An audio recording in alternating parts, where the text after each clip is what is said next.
The COVID-19 pandemic is proving that it is far from over. We are seeing case rates again starting to explode as hospitals in some areas of the country are struggling to find enough room for all of their infected patients.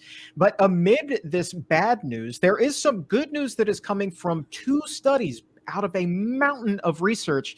Studies that show what you eat could, in fact, be the first line of defense against COVID 19. So, to talk about these two studies and where things stand currently, we have Dr. Neal Barnard with us here today. Dr. Barnard, thank you so very much for being here. Great to be here, Chuck.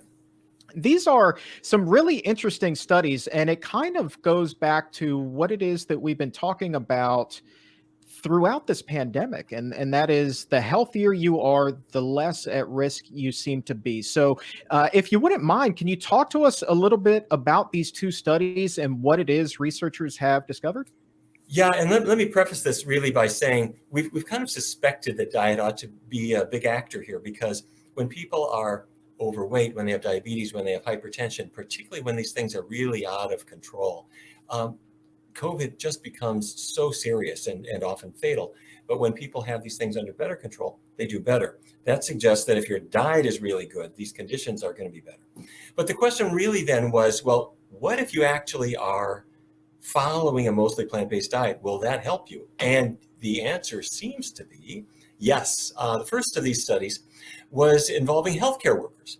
There were healthcare workers in 6 different countries. They tracked what they ate and they rated them for more plant-based or less plant-based.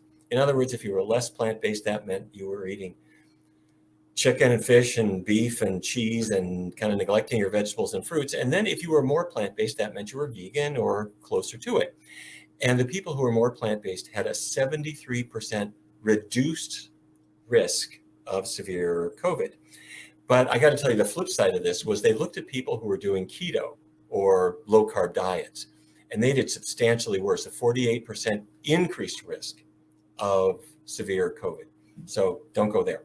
So that's the first study. The second study just came out last week, and a fascinating study, a huge study. More than 500,000 people were studied in the UK and the US.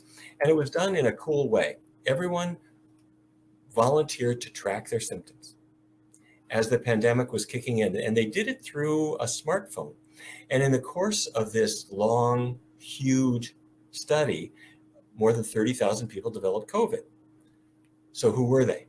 And they first rated what they ate with what you call a food frequency questionnaire. How frequently do you eat steak? How frequently do you eat fish? How often do you have cheese? How often do you have spinach? How often do you have brown rice? And you do a detailed food frequency questionnaire. And they then rated them for, were they less plant-based or more plant-based? And the first finding was the people who were more plant-based had a 9% reduced risk of getting COVID of any severity. Okay, not huge, but we'll take it. But then they looked at who gets really sick. And with severe COVID, the people who were more plant-based had almost a 60% reduced risk of developing it. So both of these studies showed the same thing and in almost the same quantity, that if you are really following a plant-based diet, the more you get there, the less likely you are to have severe COVID. And that stands up even if we control for the usual things, vaccinations and physical activity and so forth. So good news, yet another reason to follow a healthy diet.